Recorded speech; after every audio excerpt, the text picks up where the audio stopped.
نحمده ونصلي على رسوله الكريم اما بعد اعوذ بالله من الشيطان الرجيم بسم الله الرحمن الرحيم يا ايها الذين امنوا قوا انفسكم واهليكم نارا اللهم صل على محمد وعلى ال محمد كما صليت على ابراهيم وعلى ال ابراهيم انك حميد مجيد اللهم بارك على محمد وعلى ال محمد كما باركت على ابراهيم وعلى ال ابراهيم انك حميد مجيد۔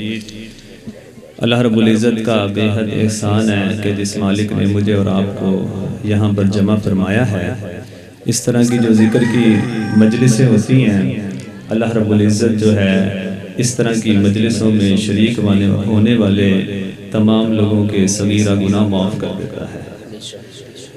اسلم بھائی نے مجھے کہا ہے کہ اولاد کی تربیت کے حوالے سے چند باتیں کرنی ہیں۔ اولاد جو ہے یہ اللہ رب العزت کی ایک بہت ہی عظیم اور خوبصورت نعمت ہے۔ اتنی عظیم اور اتنی خوبصورت نعمت ہے کہ ہم جب قرآن مجید پڑھتے ہیں تو اللہ رب العزت نے اولو العزم انبیاء کا ذکر کیا ہے کہ وہ انبیاء بھی اللہ تعالیٰ سے اولاد کا سوال کرتے ہوئے نظر آتے ہیں۔ حضرت ابراہیم علیہ السلام، حضرت زکریا علیہ السلام دعا کر رہے ہیں، رب ہب لی من الصالحین، رب ہب لی من لدنک ذریۃ طیبہ، اللہ ہمیں نیک صالح اور پاکیزہ اولاد عطا فرما۔ اولاد کا ملنا یہ آزمائش ہے اور اولاد کا نہ ملنا بھی آزمائش ہے، لیکن جس شخص کو اللہ رب العزت اولاد دیتا ہے اس کے لیے بڑی آزمائش ہے اس شخص کی نسبت سے جس کو اللہ نے اولاد نہیں دی، کیونکہ اللہ انسان کو جتنی بڑی نعمت دے گا اتنا ہی زیادہ کل قیامت کے دن آپ سے سوال کیا جائے گا۔ آنکھ اللہ رب العزت کی ایک بڑی نعمت ہے، اگر ہم اس کا صحیح استعمال کرتے ہیں تو اس کے دنیاوی بہت فوائد ہیں، اور صحیح استعمال نہیں کرتے تو کل قیامت کے دن اس آنکھ کے متعلق ہم سے سوال کیا جائے گا۔ زبان اللہ کی ایک نعمت ہے، اگر ہم اس کا صحیح استعمال کریں تو اس کے بڑے فائدے ہیں، اور اگر صحیح استعمال نہیں کریں گے قیامت کے دن اللہ کے سامنے ہم سے اس زبان کے بارے میں سوال کیا جائے گا۔ مال و دولت بھی اللہ کی بڑی نعمت ہے، اگر ہم صحیح استعمال کریں گے ہمارے لیے دنیا میں فائدے ہیں، آخرت میں بھی فائدے ہیں، اور اگر صحیح استعمال نہیں کرتے قیامت کے دن بڑا سخت سوال کیا جائے گا۔ اسی طرح اولاد بھی اللہ کی ایک بڑی نعمت ہے، اگر ہم نے اپنی اولاد کی تربیت کا صحیح نظم نہ بنایا، ان کو مؤدب نہیں بنایا، انہیں اسلامی اصول و ضوابط نہ سکھائے، انہیں دین کا لبادہ نہ اڑایا، ان کی صحیح تربیت نہ کی، تو یہی اولاد دنیا میں بھی ہمارے لیے وبال جان بن جائے گی، اور اسی اولاد کے متعلق کل قیامت کے دن ہم سے بڑا سخت سوال کیا جائے گا۔ اور جس شخص نے اپنی ذمہ داری کو صحیح نبھایا، اولاد کی صحیح تربیت کی، اولاد کو دین سکھایا، اسلام سکھایا، کتاب و سنت کی صحیح تعلیم دی، انہیں مؤدب بنا کر کے، جس طرح اولاد انسان کے لیے صدقہ جاریہ کہتے ہیں نا، صدقہ جاریہ ہے، اولاد عذاب جاریہ بھی بن سکتی ہے، اسی طرح اچھی تربیت سے اولاد انسان کے لیے ثواب جاریہ بھی بن سکتی ہے۔ آپ دنیا سے چلے جائیں گے، اچھی تعلیم، اچھی تربیت، نیک سیرت اولاد ہوگی، آپ کے دنیا سے جانے کے بعد بھی آپ کے لیے ثواب جاریہ کی شکل میں رہے گی، اور اگر اچھی تربیت نہیں کریں گے دنیا سے رخصت ہو جائیں گے، آپ کا عذاب جاری و ساری ہوگا، آپ کے اکاؤنٹ میں گناہ جو ہے وہ ٹرانسفر ہوتے رہیں گے۔ اس لیے میرے بھائی، میرے دوستوں، میرے ساتھیوں، میری بہنوں، اگر وہ سن رہی ہیں، یہ جو اولاد ہے نا، یہ والدین کے اوپر ایک بہت بڑی ذمہ داری ہے، یہ کوئی مذاق والی بات نہیں ہے، بہت بڑی ذمہ داری ہے، اور اللہ نے اس ذمہ داری کا ذکر قرآن میں کیا، سورۃ التحریم میں، یا ایھا الذین آمنوا قوا انفسکم واہلیکم نارا، اے ایمان والو اپنے آپ کو، اپنی اولاد کو جہنم کی آگ سے بچاؤ۔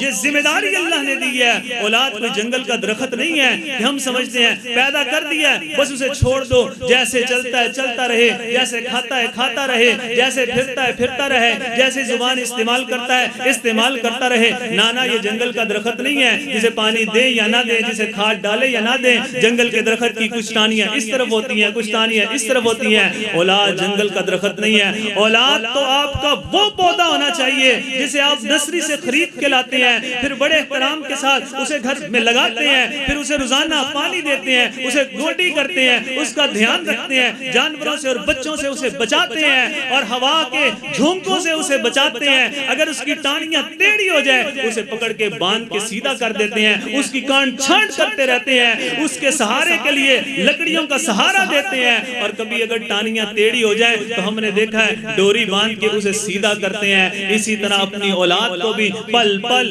لمحہ بلمحہ ہر موقع پہ اپنی اولاد کی ایسی تربیت کریں گے تو آپ نے اپنی ذمہ داری ادا کی ہے. اور اگر آپ نے جنگل کے درخت کی طرح اپنی اولاد کو ایسے ہی چھوڑ دیا, بے لگام چھوڑ دیا, تو اللہ کی قسم کل قیامت کے دن بڑا سخت سوال ہوگا ہر اس باپ سے جسے رب نے اولاد دی ہے. رسول اللہ صلی اللہ علیہ وسلم نے فرمایا کلکم راعٍ وکلکم مسئول عن رعیتہ, تم میں سے ہر شخص ذمہ دار ہے اور ہر ذمہ دار سے اللہ قیامت کے دن اس کی ذمہ داری کے متعلق ضرور پوچھے گا. حاکم وقت جو ہے وہ عوام کا ذمہ دار ہے, بادشاہ وقت سے عوام کا سوال ہوگا تو آپ سب سے آپ کی اولاد کا سوال ہوگا. میں نے بیٹا دیا تھا, بیٹی دی تھی, قرآن پڑھایا یا نہیں پڑھایا, حدیث پڑھائی یا نہیں پڑھائی, نمازی بنایا یا نہیں بنایا, دین اور شریعت کی تعلیم دی یا نہیں, حلال اور حرام سمجھائے یا نہ سمجھائے, صحیح اور غلط کا فرق سمجھایا تھا کہ نہیں, اچھے اور برے کی تمیز دی تھی کہ نہیں دی تھی, سچ بولنے کی تلقین کی تھی یا نہیں کی تھی. اللہ کی قسم اگر یہ معاملات آپ کے ٹھیک نہ ہوئے قیامت کے دن پکڑ ہو جائے گی, یہی آپ کے گلے کی ہڈی بن جائے گی, یہی آپ کے جہنم میں جانے کے لیے کافی ہو جائے گا.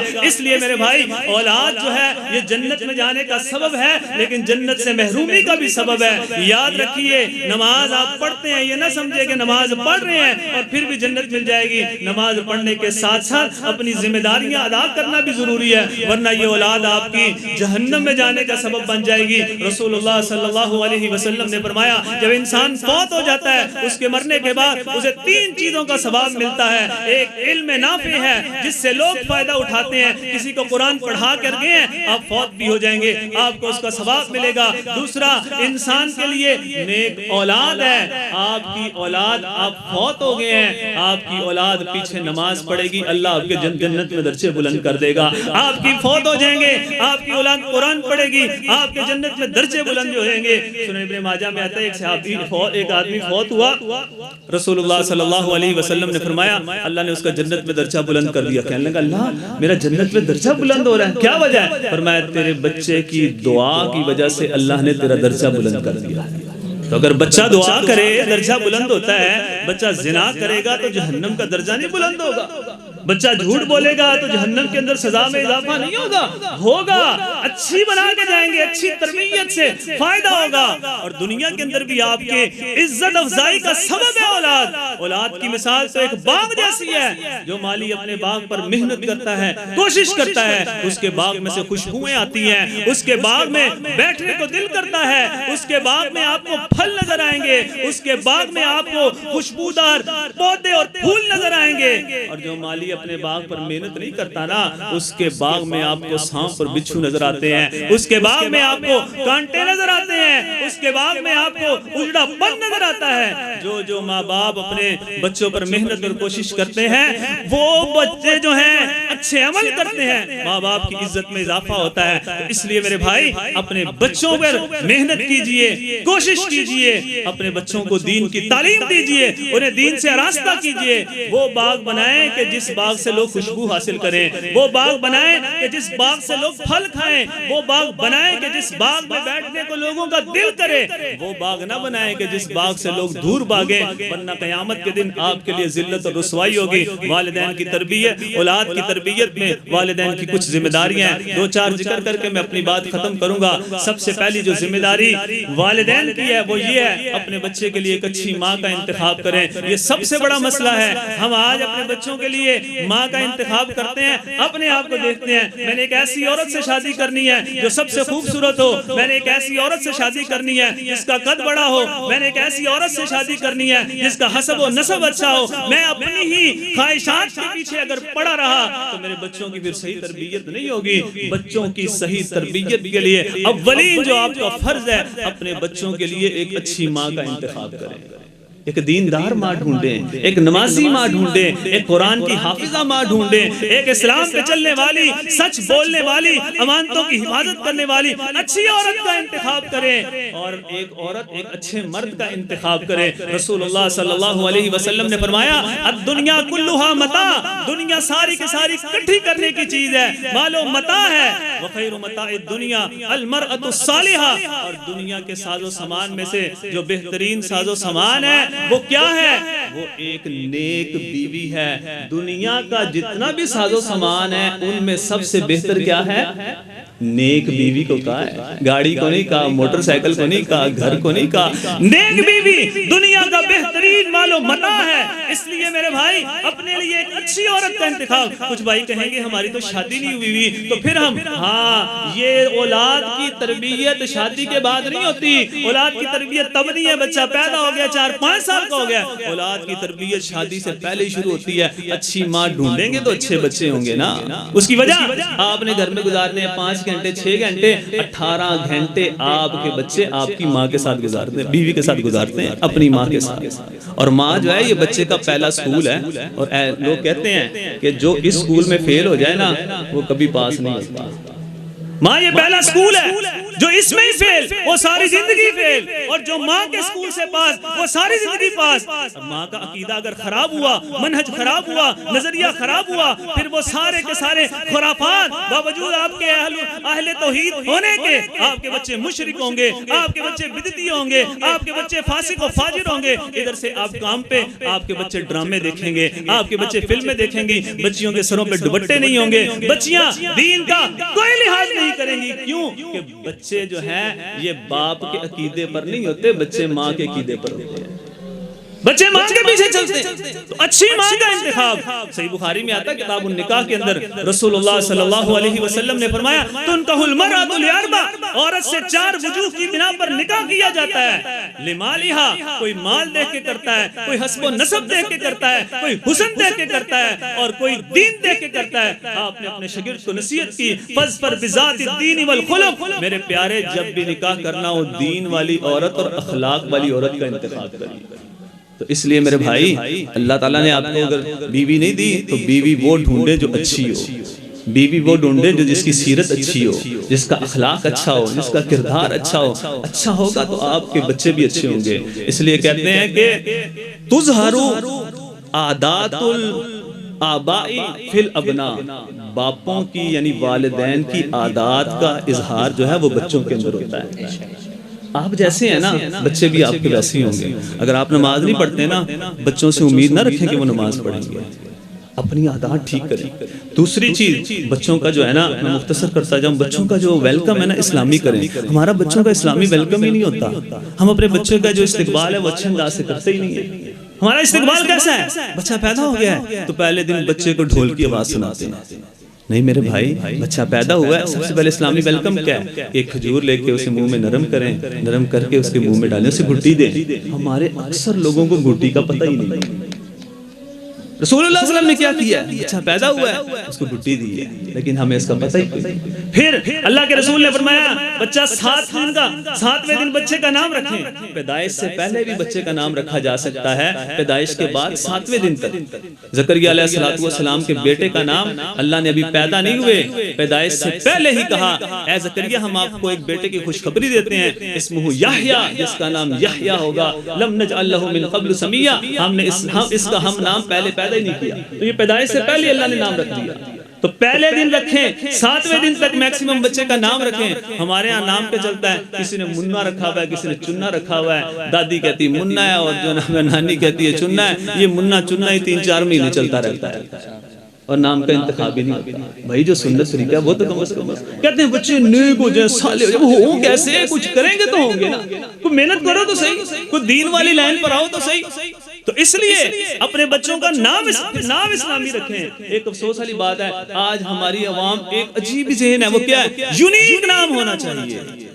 انبیاء کے نام گنا دو, نہیں جی یونیک ہونا چاہیے. صحابہ کے گنا دو, نہیں جی یونیک ہونا چاہیے. اچھا تابعین کے گنا دو, نہیں جی یونیک ہونا چاہیے. یونیک تو میں کہتا ہوں پھر کوئی ٹریکٹر رکھ لیتے ہیں, کوئی سلنسر رکھ لو, کوئی ٹریکٹر رکھ لو, یہ سارے یونیک ہیں. اللہ کے بندوں نبیوں کے ناموں پہ اپنے بچوں کے نام رکھیں. یہ یونیک چھوڑ دیں. صحابہ اکرام کے ناموں سے بہتر نام کسی کے نہیں ہے. رسول اللہ نے رکھے ہیں یار, اللہ کے نبی نے نام رکھے ہیں. اور آپ کہتے ہیں حب الاسماء اللہ, اللہ کو سب سے پسندیدہ نام کون سے لگتے ہیں؟ عبداللہ, عبد الرحمن. عبداللہ رکھیں, عبد الرحمن رکھیں, یہ سب سے اللہ کو پسندیدہ نام.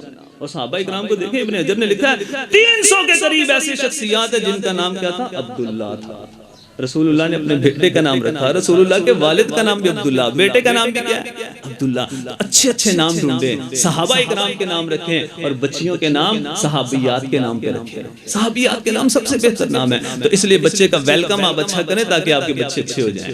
پھر کیا کرنا ہے؟ بچے کا 7ویں دن عقیقہ کریں. ہمارے ہاں پہلے دن سے لے کر 7ویں دن تک گھر والوں کو مٹھائی, محلے والوں کو مٹھائی, سارے رشتہ داروں کو مٹھائی, 1,00,000 1.5 لاکھ روپے کی مٹھائی کھلا سکتے ہیں. اور جب کہتے ہیں بھائی عقیقہ کرو, مولوی صاحب ساڑھے نال بڑا غریب کوئی نہیں ہے, یہی بڑے ماڑے گئے. اچھا ماڑا بندہ 1 لاکھ کی مٹھائی کھلا سکتا ہے, صبح دوپہر شام دعوتیں کھلا سکتا ہے, لیکن جب سنت کی باری آتی ہے تو پھر ہم سے بڑا غریب کوئی نہیں ہے. تو پھر کیسے بچوں میں اسلامی رنگ آئے گا؟ کیسے بچے اسلامی بنیں گے؟ انہیں پتہ لگے گا ہمارے باپ نے یہ کیا تھا تو یہی صحیح ہوگا. اس لیے میرے بھائی اگر چاہتے ہیں بچے اچھے ہوں, بچے نیک ہوں, تو یہ اسلامی اصول و ضوابط پر چلیں. ساتھ نہ مٹھائی آپ کھلائیں, اللہ نے آپ کو مٹھائی کھلانے کا نہیں کہا, نہ آپ 3 ٹائم کے کھانے کھلائیں. 7ویں دن سب کو بلائیں, 2 بکرے ذبح کریں, اگر اللہ نے بیٹا دیا ہے, بیٹی دی ہے, 1 بکری ذبح کریں اور سب کی دعوت کریں. سنت میں عمل کریں تاکہ آپ کے بچے اچھے ہوں. تیسری چیز, بچوں کے اندر جو ہے نا عدل و انصاف کریں. ہمارے ہاں بچوں میں عدل و انصاف نہیں ہوتا. اگر میرے 5 بیٹے ہیں نا تو ان میں بھی انصاف نہیں, میرے بیٹے اور بیٹیاں تو ان میں بھی انصاف نہیں. 5 بیٹے ہیں, ایک ذرا گورا ہے, خوبصورت ہے, اس سے سب سے زیادہ محبت ہے, باقی چاروں کو میں نظر انداز کر دیتا ہوں. عید آ گئی ہے, بیٹی کو 1 سوٹ, بیٹے کو 4 سوٹ, بیٹی کو 1 جوتی, بیٹے کو 4 جوتیاں. پھر کہتے ہیں بچے ہماری بات نہیں مانتے. اللہ کے بندے, آپ بچوں کو بیوقوف سمجھتے ہیں. آپ کیا سمجھتے ہیں کہ آپ کے بچے نوٹ نہیں کرتے؟ بچے ایک چیز نوٹ کرتے ہیں, آپ کی ایک حرکت نوٹ کرتے ہیں, آپ کی ایک بات کو یاد کرتے ہیں کہ ہمارا ابا جان ہمارے ساتھ زیادتی کر رہا ہے. اور پھر آپ کہیں کہ یہ بچے آپ کی عزت کریں گے. بیٹے کو صبح اسکول جاتے ہوئے 50 روپے, بیٹی کو 10 روپے, پھر کہتے ہیں ہماری عزت کریں گے.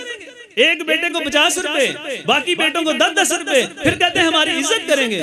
کوئی عزت نہیں کریں گے آپ ان سے امید رکھیں یہ آپ بڑے ہوں گے, یہ بڑے ہوں گے, آپ کا ہاتھ پکڑیں گے, آپ کو دعائیں لے کر دیں گے. کوئی نہیں لے کر دیں. کیوں؟ آپ نے بچپن سے ناانصافی ان کو خود سکھائی ہے. رسول اللہ صلی اللہ علیہ وسلم کے پاس صحابی آئے ہیں, کہا یا رسول اللہ نعمان بن بشیر کے والد ہیں. کہتے ہیں اللہ کے رسول یہ میرا بیٹا نعمان ہے, میں اسے کچھ دینا چاہتا ہوں. بیوی کو کہا دینا چاہتا ہوں, کہا اللہ کے رسول سے پہلے پوچھ کے آؤ. اللہ کے رسول کے پاس ہیں, دینا چاہتا ہوں. کہا کیا؟ کہا یہ میرا بیٹا نعمان ہے, اس کو غلام دینا ہے. کہا باقی بچے ہیں؟ کہا ہے. کہا ان کو؟ کہا نہیں ان کو کچھ نہیں دینا, میں اس کو دینا. اللہ کے رسول نے بتایا گا انی لا اشہد علی جور, میں ظلم کے اوپر گواہ نہیں بن سکتا. یہ ظلم ہے اور میں محمد ظلم کا گواہ نہیں بن سکتا. اور آپ کا ظلم دیکھ لیں, بیٹے کے نام گھر لگا دیا, بیٹیوں کو محروم کر دیا. بیٹے کے نام گھر لگا دیا, بچیاں محروم کر دی, اور پھر کہتے ہیں ہمارے بچے ہماری عزت نہیں کرتے. اور اللہ کی قسم میں تو کہتا ہوتا ہوں کہ جن بچیوں کو کر سب بھی ذکر کر رہے تھے نا, جن بچیوں کو ہم محروم کر دیتے ہیں نا, اور جس بچے کے نام ہم ساری جائیداد لگا دیتے ہیں نا, وہ ساتھ والے کمرے میں پڑا آپ کا پتہ نہیں پوچھتا, اور وہ لندن بیٹھی بھی آپ کو روزانہ فون کر کے آپ کا حال پوچھتی ہے. ہم نے اپنی آنکھوں سے دیکھا ہے کہ باپ بیمار ہے, بیٹا ساتھ والے کمرے میں پڑا ہے, ہفتہ گزر گیا ہے, لیکن اس کے پاس اتنی فرصت نہیں ہے کہ وہ اپنے باپ کی تیمارداری کر لے, اور وہ امریکہ میں بیٹھی بھی ہر روز صبح شام فون کر کے اپنے باپ کا پتہ لیتی ہے. جنہیں آپ محروم کر دیتے ہیں، جن کے درمیان آپ عدل و انصاف نہیں کرتے، جن کا آپ کیا اس لیے چاہتے ہیں بچے آپ کے بنے، آپ کی عزت کریں، احترام کریں، ادب کریں، اپنے بچوں کے اندر انصاف کیا کریں، ایک جیسی چیزیں لے کر دیں، ایک جیسے کھانے دیں، ایک جیسے پیسے دیں، ہر چیز ایک جیسی لے کر دیں، تو انشاءاللہ دیکھیں آپ کے بچے آپ کے بن جائیں گے، آپ کے بچے آپ کی عزت کریں گے، احترام کریں گے، ادب۔ اور چوتھی چیز، اپنے بچوں کے سامنے نمونہ اچھا پیش کریں۔ ہم نمونہ اچھا نہیں پیش کرتے۔ میں یہ چاہتا ہوں میرا بچہ نمازی بن جائے، تو کیا میں نماز پڑھتا ہوں؟ نہیں پڑھیں۔ ابراہیم علیہ السلام کو دیکھیں، اذ قال له ربه اسلم، اللہ نے کہا ابراہیم فرمانبردار بن جاؤ، قال اسلمت لرب العالمین، ابراہیم نے کہا میں فرمانبردار۔ ووصى بها ابراہیم بنیہ ویعقوب، ابراہیم اور یعقوب نے اپنی اولاد کو بھی یہی نصیحت کی کہ اے میرے بچوں تم فوت مت ہونا الا وانتم مسلمون، مسلمان ہونے کی حالت میں، یعنی فرمانبرداری کی حالت میں فوت ہونا۔ ابراہیم نے جو خود کیا اپنی اولاد کو بھی اس کا حکم دیا۔ میں کیا کرتا ہوں، صبح فجر کے وقت اپنے بچے کو اٹھا کے سپارہ اس کے ہاتھ میں دیتا ہوں، کہتا ہوں جا بیٹا مسجد میں جا کے فجر کی نماز بھی پڑھ اور سپارہ بھی پڑھی، اور خود میں آ کے بستر پر لیٹ جاتا ہوں، پھر کہتا ہوں میرا بچہ نمازی بنے۔ کیسے نمازی بنے گا؟ میں اپنے بچے کا ہاتھ پکڑ کے خود ہی حجام کے پاس جاتا ہوں اور اپنی داڑھی اس کے سامنے کٹواتا ہوں، اور کٹوا کے بچہ جوان ہو گیا اس کو کہتا ہوں بیٹا داڑھی رکھ، ساری زندگی میں نے رکھی نہیں ہے، میں کہتا ہوں میرا بچہ داڑھی رکھ، کیسے رکھے گا وہ؟ میری بیوی خود تو کہتی ہے باپ سویا ہوا ہے، بیٹا پیسے مانگتا ہے، جا ابو کے سرہانے کے نیچے بٹوا پڑا ہوا ہے، آرام سے نکال کے اس میں سے 10 روپے لے کے بٹوا واپس رکھ دیں تاکہ تیرے ابو کو پتہ نہ چلے، پھر جب بعد میں وہ چوریاں کرتا ہے پھر ہم سر پکڑ کے بیٹھ جاتے ہیں بیٹا چور بن گیا، چور تو آپ نے خود بنایا۔ ماں نے پاس ہی بٹھایا ہوا ہے، پورے محلے کی غیبتیں ہو رہی ہیں، پھر جب بچیاں غیبتیں کرتی ہیں پھر کہتے ہیں بچیاں غیبتیں کرنے لگ گئی ہیں۔ بھئی الزام تراشی اور غیبتیں تو آپ نے خود سکھائی ہیں۔ ماں اگر سر پہ دوپٹہ نہیں رکھے گی اور سارا دن بازار میں ایسے گھومے گی، کل کو آپ کہیں کہ آپ کی بچی جوان ہو کے سر پہ دوپٹہ رکھے، وہ کیسے رکھے گی جب آپ نے نمونہ ہی اس کے سامنے اچھا نہیں رکھا؟ قاضی شریح رحمہ اللہ کے پاس ایک شخص آیا، ہمارے ایک ساتھی ہیں، وقت کے محدث بھی ہیں، مفسر بھی ہیں، شیخ عبد المنان حفظہ اللہ، اللہ ان کی عمر میں برکت دے۔ قرآن مجید کی آیت ہے نا وَيَدْعُ الْإِنسَانُ بِالشَّرِّ دُعَاءَهُ بِالْخَيْرِ، اس کی تفسیر میں انہوں نے ایک واقعہ نقل کیا ہے۔ قاضی شریح کے پاس ایک شخص آیا، کہنے لگا میرے بچے نے نا میرے سر پہ ڈنڈا مارا، میرا سر پھاڑ دیا۔ تو قاضی شریح رحمہ اللہ کہنے لگا اس کو سخت سزا دیں، اسے جیل میں ڈال دیں، یہ بڑا بدتمیز نے اپنے باپ کا سر پھاڑ دیا۔ قاضی شریح کہنے لگے اپنے بیٹے کو بلا کے لاؤ، بیٹے کو بلا کے لائے، فرمایا بیٹا تو نے اپنے باپ کا سر پھاڑ دیا؟ کہا جی۔ کہا کیوں؟ کہا جب میں نے ہوش سنبھالی ہے، بڑا ہوا ہوں، تو میرے ابا جان نے مجھے ڈنڈا دیا اور بکریاں دے دی۔ کہا بیٹا یہ بکریاں چرانی ہے باہر جا کے، اور جب بھی کبھی دیکھے کہ دو بکریاں آپس میں لڑ رہی ہیں تو جو بڑی بکری ہو ظلم کری ہو اس کے سر پہ ڈنڈا مارا۔ کہتا میں نے کہا ٹھیک ہے ابا جان، میں دیکھتا ہوں دو بکرے لڑ پڑے ہیں، جو ظلم کر رہا تھا میں اسے ڈنڈا مارتا ہوں، چھڑا دیتا ہوں، بکری اور بکرا لڑ پڑے ہیں تو جو اسے دیکھتا ہوں کہ ظلم کر رہا ہے سر پہ ڈنڈا مارتا ہوں۔ میں ایک دن بکریاں چرا کے شام کو بھی گھر آیا ہوں تو امی اور ابو کی آپس میں لڑائی ہو رہی تھی، ابا جان امی جان کو مار رہے تھے، تو میں نے کہا یہ بکرا یہ بکری ڈنڈا میرے ہاتھ میں تھا، میں نے دے مارا سر پہ اپنے ابا جان کے اور سر پھاڑ دیا۔ تو قاضی شریح رحمہ اللہ ہنس پڑے اور کہا اچھا کیا، صحیح کیا، کیونکہ باپ نے ہی سکھایا ہے نا، جو آپ کر کے دکھائیں گے، جیسا آپ کر کے دکھائیں گے، اللہ کی قسم آپ کی اولاد ویسی ہوگی۔ اچھا نمونہ اپنی اولاد کے آگے رکھیں۔ اگر میں اپنے پاس ہی اپنے بچے کو بٹھا کے موبائل فون پہ دوسروں سے جھوٹ بولوں گا، میں گھر پہ نہیں ہوں، میرا بچہ سن رہا ہے، ابا جان نے خود ہی سکھایا ہے کہ دھوکہ کیسے کرتے ہیں، میں خود ہی اپنے پاس بٹھا کے دودھ میں پانی ڈال کے اسے کہتا ہوں بیٹا یہ والا بیچ، تو میں اسے خود سکھا رہا ہوں۔ پھر آپ کہیں کہ آپ کے بچے اچھے ہوتے ہیں، آپ کے بچے کبھی اچھے نہیں ہوں گے۔ بچوں کو اچھا کرنا چاہتے ہیں، نیک اور صالح کرنا چاہتے ہیں، اپنے بچوں کے سامنے نمونہ اچھا رکھیں۔ جب تک اچھا نمونہ نہیں رکھیں گے نا آپ کی اولاد اچھی نہیں ہوگی۔ رسول اللہ صلی اللہ علیہ وسلم نے سب سے پہلے صحابہ اکرام کے سامنے اپنا نمونہ رکھا ہے اور کیا کہا ہے فَقَدْ لَبِثْتُ فِيكُمْ عُمُرًا مِّن قَبْلِهِ، میں نے 40 سال تمہارے اندر گزارے ہیں، بتاؤ تم نے مجھے 40 سال میں کیسا پایا؟ 40 سال گزارے، 40 سال کی زندگی پیش کی ہے، نمونہ پیش کیا، بتاؤ ایک دن جھوٹ بولا ہو، ایک دن دھوکہ کیا ہو، ایک دن فراڈ کیا ہو، ایک دن خیانت کی ہو، ایک دن دجل کیا ہو، ایک دن کسی کے ساتھ زیادتی کی ہو، کوئی بھی نہیں اٹھا جس نے کہا ہو کہ محمد صلی اللہ علیہ وسلم زندگی میں کبھی بھی آپ نے کسی کے ساتھ زیادتی کی ہے۔ تو اس لیے میرے بھائی آپ کہہ سکتے ہیں اپنے بچے کو کہ بیٹا بتا زندگی میں کوئی ایسا دن کہ میں جس دن نماز پڑھنے کے لیے مسجد نہ گیا ہوں، کیسے بیٹا بتا کبھی زندگی میں نے تیرے سامنے جھوٹ نہ بولا؟ ہم تو منٹ منٹ پہ جھوٹ بولتے ہیں. ادھر میرے بیٹا جی یہ کام کر کے 10 روپے دوں گا. وہ بھاگ کے آتا ہے, کام کرتا ہے, تھپڑ لگا کے واپس بھیج دیتے ہیں. وہ سمجھ جاتا ہے اب دوبارہ باپ نے بلایا میں نہیں جاؤں گا کیونکہ مجھ سے جھوٹ بولتا ہے. جھوٹ تو آپ نے اس کو خود سکھایا. تو اس لیے میرے بھائی بچوں کے سامنے نمونہ اچھا رکھیں. اور 5ویں چیز, اور میں اپنی بات ختم کرتا ہوں, اپنے بچوں کے لیے نا پل پل دعائیں کیا کریں. ہم دعا نہیں کرتے بچے کے لیے, بالکل نہیں کرتے. مولویوں کے کھاتے ڈالا ہوا بس, جب خراب ہو جائے مولویوں کو دعائیں کرتے, خود کچھ بھی نہیں کرتے. دعا کیجئے پل پل. بچہ نعت سنائے, تقریر سنائے, تلاوت سنائے, اسے دعا دیجئے. بچی سنائے, اسے دعا دیجئے. راتوں کے پچھلے پہر اٹھ کے اللہ سے اپنے بچوں کے لیے دعائیں کیا کریں. رسول اللہ صلی اللہ علیہ وسلم نے نہیں فرمایا 3 بندوں کی دعا اللہ کبھی رد نہیں کرتا؟ ایک ان میں مسافر ہے, ایک مظلوم ہے, اور تیسرا باپ ہے. جب وہ اپنے بچے کے حق میں دعا کرتا ہے اللہ اس کی دعا ضرور قبول کرتا ہے. کتنے آپ میں سے ایسے جس نے کبھی دعا کی ہو بچپن سے ہی, پیدائش سے پہلے کہ اللہ مجھے بیٹا دے تو اللہ وہ نمازی ہو, اللہ مجھے بیٹا دے تو وہ سچ بولنے والا ہو, اللہ مجھے بیٹا دے وہ قرآن کا حافظ ہو, اللہ مجھے بیٹا دے وہ دین کے لیے کٹ مر جانے والا ہو. کبھی دعا کی آپ نے؟ نہیں کرتے دعا. ابراہیم علیہ السلام کو دیکھ لیں آپ, بہت بڑے نمونہ ہے ہمارے لیے. ابراہیم علیہ السلام کو بیٹا اسماعیل دیا.